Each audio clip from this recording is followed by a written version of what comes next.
It's telling us we're live. Let's Excellent. check it. Let's make sure we're live. We are. All right. Good afternoon. Hi, friends. I'm super excited to be here. It's Myisha T, your guide of Check Your Privilege. Here with a special friend today. This is my friend Jane Wells, who is not the founder, but she is an Emmy-nominated filmmaker and founder of the not-for-profit organization 3 Generations. She was born and educated in the UK and founded 3 Generations to connect her work to documenting the genocide in Darfur with that of her father documenting the liberation of the Nazi concentration camps in 1945. Over the last 15 years, 3 Generations has created content to raise awareness of human rights abuses across the globe, including genocide, sex trafficking, criminal justice, ecocide, refugee, and indigenous rights.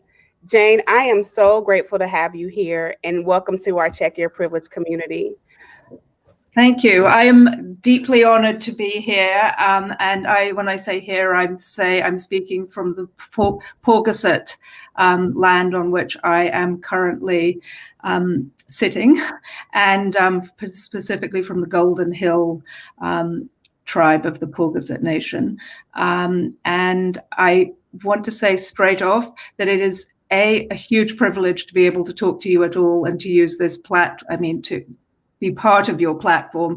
And also, I have to say that I am deeply cognizant of all the privileges that I have in this world, in this life. And I just have to put that out there first for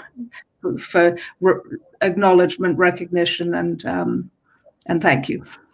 You're welcome. And thank you for naming that explicitly. And thank you for being here. I am a Black settler on the Muwekma Ohlone land here in Oakland, California. Before we get started, as usual, when we go live, we got a couple of housekeeping agreements that we always share with our folks before we get into our conversation. So y'all, this is a conversation. This isn't scripted. This is real life 101. So it's almost like the podcast, but in real time. So as you're listening today, I want you guys to be here with intention, but intention from a space of curiosity. Really lean into your curiosity around today's conversation. As you're listening, look at Jane and myself and yourself as a knowledge makers, because life experience is an asset. During today's conversation, you might hear some things that kind of leave you questioning or wondering.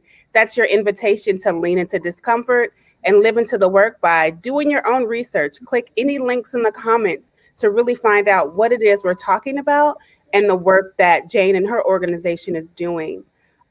So Jane, you guys, what I loved about the website and what really got me excited is really going to that homepage and seeing all the stories that you all share and document to really brings life to injustice. I mean, you have your one documenting the past, you're illuminating the present, and the third key was changing the future. So what inspires you to kind of pick three tenets of your organization? Well, I think I have to say that some of it does go back to the story of my father documenting the liberation of the concentration camps. And what he filmed and was part of in 1945 has sort of become the seminal documentation of the Holocaust. Since then, there's footage in the Holocaust Museum. But that is its own special story for me, because I have to go back a bit. My father was 60 when I was born, so he was an older man when I came into his life. And I didn't know until he was 85 that he had even been there, because he went through this whole process of documenting something that was unspeakable. And the government at the time, because he was working for the British government, shut down the whole project, decided that it was too upsetting to share, or didn't benefit to sort of help whatever the political considerations were at the time. And so that project was closed down. He was under military command, and he did not speak about it for 40 years. Then as an old man, before he died, this footage came up and he wanted to get the message out about it. And he told me, that the biggest regret of his life was that film was not seen or shown. So that has been part of the mission of 3 Generations, is somehow to sort of redress that wrong. And in that process, there's something that I think is just deeply fundamentally important, which is that when we keep these awful stories within ourselves, when they're shut down by outside forces like the government, it does just irreparable harm and intergenerational harm. And I think, when he first spoke to me about it, which was in 1985, I don't think we had even sort of come up with the idea of intergenerational trauma, but we know that that is real now and it exists. And I think, the organization is called Three Generations for that reason, because we have to, if I'm the middle one, I have to pass on the truth and the wisdom to my children, the knowledge that came from before my ancestors, my father. Awesome. Thank you for sharing that. I really love what you said about just stories and giving birth to that story that kind of can die with us if we don't speak our truth. When it comes to Three Generations, what inspires you, like, to pick activists to really share their stories? Like, why is it important to hear stories from Black activists, from Indigenous activists? Why do we need to get that birthed out of folks? Because, sort of scientifically, it's the first-hand evidence, right? But emotionally, it's the stories that change people's minds and connect us through our common humanity. And that's really the only way that we're ever going to see change, is to understand that we are all, part of one big family, and your suffering is my suffering. And these differences are indistinguishable at the level of true humanity and empathy. Yeah. I love to be able to tell stories. I consider that to be a privilege. And absolutely. Could I just jump in with a little anecdote about that here? I was just going to ask, tell us more about that. Like, you'd love to tell stories. Tell us.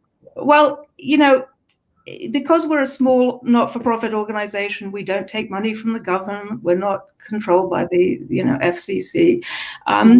I meet people whose stories I want to tell. They share their stories. They tell me their truth, and we put that out there. So there's somebody that I filmed who has an amazing story, and one of the network TV channels wanted to film this young man, and they called me up and they said, "Well, did you fact check the story? Do you know?" And I was like, "No." And they said, "Well, wow. How could you make a film about somebody and not fact check it?" And I said, "Well, I don't have to fact check it." And they're like, right. "How is that possible? So you believe him?" And I said, "Of course I believe." It's just so illustrative of how structural racism. Right. Yeah, that too. I was like, and I hung up and I was like, oh my God, that's amazing that I can do this and just say, fuck that.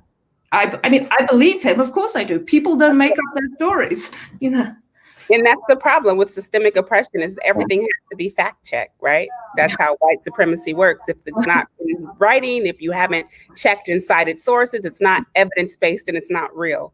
And that's really unfortunate. I'd like to know, though, one of the ways you guys are fighting racism is demanding Native American land recognition in sports. So for those of you guys who don't know, we always at Check Your Privilege, we start with land reverence, because it's, like you say, it's a process that is widely practiced in Canada.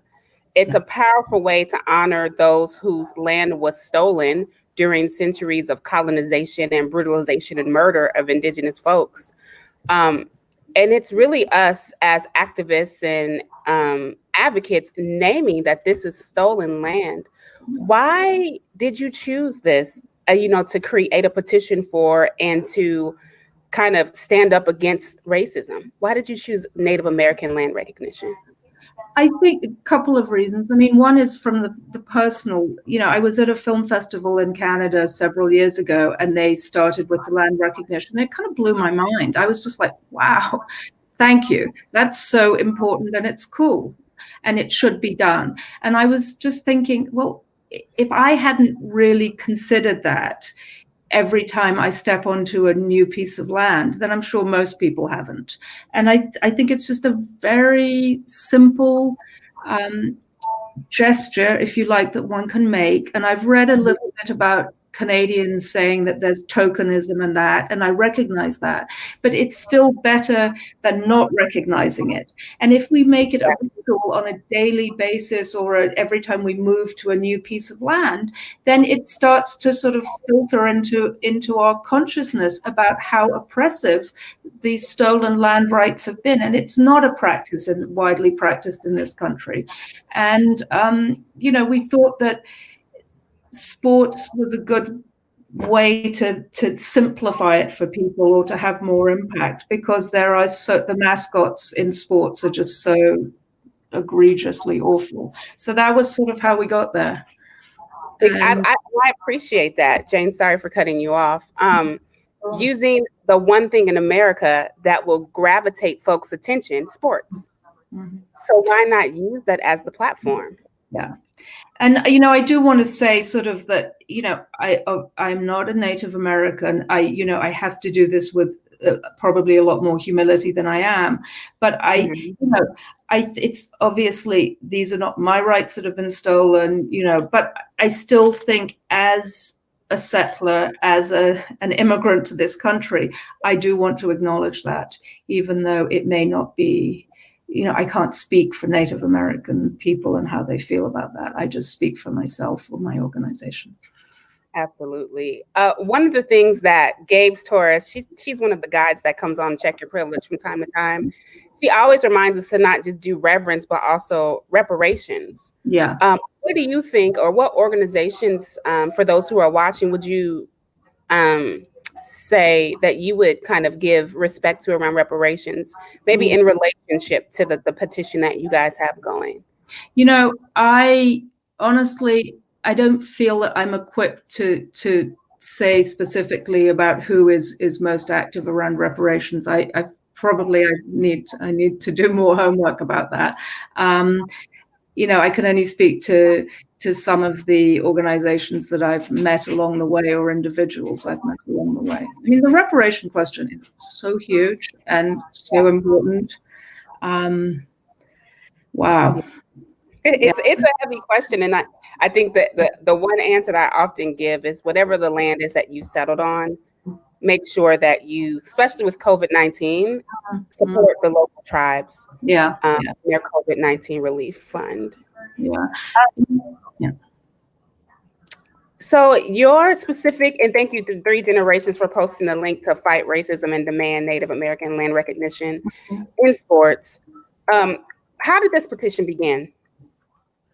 It just began as sort of like a little dream of mine that I wanted to, especially during COVID, I wanted to do something to sort of connect us more and, think about a lot about, Native American rights, because I have made a couple of films, including one about the MHA Nation and the plundering of their and destruction of their land for the oil and gas industry. So it's something that, I've been thinking about for years when we walk on those lands and see how capitalism and greed has actually destroyed the land itself, and how the sort of thirst for, for resources from the land does decimate tribes. And, I've been here in this part of Connecticut learning a bit more about whose stolen land we're on.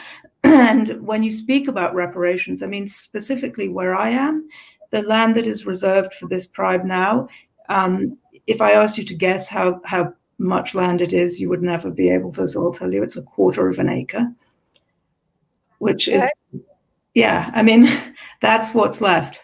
And that I found that out around the time we were coming up with the idea of the petition. And I called up quite a few of my Native friends. I was like, guess how big the reservation is where I am. And you couldn't even, I mean, it's so despicable. It's so awful. And, this land was first, there's documentation of this land being taken since 1659. And I did some more research, and it turns out that the last time they fought for sort of federal recognition and for some land rights was in 2015. And it was our Democratic senator was one of the people who didn't want this to go through, because the economic cost of recognizing it then is tied up with the potential responsibility for reparations. And there we go. That seems to be the fight for all of our indigenous brothers and sisters. Yeah.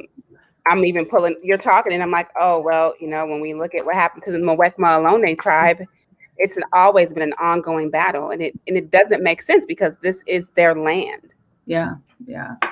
And I think that one thing in one of the films that we made, the one about the MHA Nation, which is called The Different American Dream, there's a really beautiful comment in there that one of the characters says.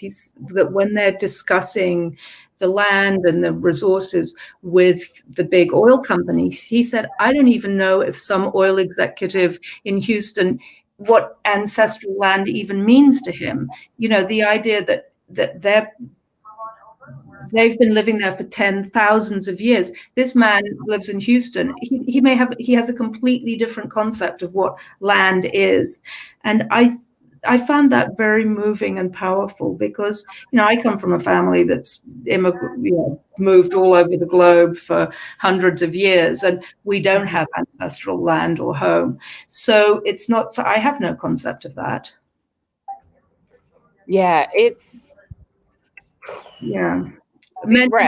Many of us, most of us don't, as it happens, We don't. And what's also interesting when I think of land reverence, I oftentimes think of what we have here in America. It's called eminent domain, which is the United States' right to come back and take our land for public use, even though they have to pay you. So then I have to think about, do we, even as homeowners, really own the land that we've settled on that's actually stolen land? There's the story of broken promises and broken treaties by the government over and over again. And so back to what we're talking about, because I could go on about that as well. Yeah. Let's talk about what you want these professional teams using Native mascots to do. And that's the Atlanta Braves, Chicago Blackhawks, Cleveland Indians, and Kansas City Chiefs. What is the call to action here? Well, our call to action is specifically to ask them to make land recognition part of their stadiums and part of their process of the Washington football team in the renaming, that just to acknowledge who was there before and on whose land they stand. We're not asking for anything more than ideally it would be a ceremony of recognition, but even if it's a plaque somewhere in the stadium, it's just an acknowledgement of a truth. Okay. And I think it's a reasonable request. It doesn't cost them money, but what if it starts to have a domino effect and seep through into people's consciousness? Absolutely. Have any of these organizations been in contact with you yet? Sadly, no, but that's what we have to. That's why we need more signatures and to have a larger call to action to really help drive this forward. Yeah, because we know from Canada that it can happen. Mm-hmm. It can work, and it should be part of the reparation process. So I check your privilege. What we'll do is we'll include it in our next newsletter. We'll get our co-conspirators. If you're watching live, we're going to add that link here so you can read more about what 3 Generations is working to do so that we can sign the petition and we can do it. Co-conspirators in our community, sometimes they take on special projects and you never know. We could reach out to the PR department, right? Yeah. It takes these simple, radical acts to make change around the world. Mm-hmm. And land reverence is something that we want to make sure that we are working to really make a norm here in America. Yeah. Thank you. Exactly. Jane, if you could leave the viewers with one thing today, what would you want them to know about you or 3 Generations or this specific petition? Oh, why did I not prepare a perfect elevator pitch answer to that? First of all, I would love everybody to sign the petition and to share it. And I think I would like anybody who cares to find out whose land they are on and to teach that to their children and to their families at Thanksgiving and on that holiday that's coming up, which I call Indigenous Peoples Day. But particularly on that day, maybe a ritual of light a candle or give gratitude for. And also, I think it's exciting to imagine as best we can what the beauty of the land was for the people whose land it is before we came and destroyed it, or, screwed it up.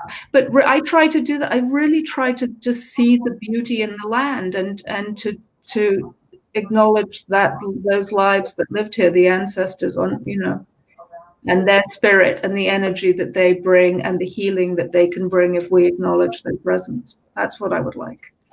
Oh, absolutely. Well, thank you. And thank you for joining us for this live of Living Into the Work. You guys can read more about 3 Generations and join the fight by clicking the link in the comments, and we'll update it in the post. And until next week, you guys keep living into the work of anti-racism. Thank you, Jane, for being here. Thank you so much. You're welcome.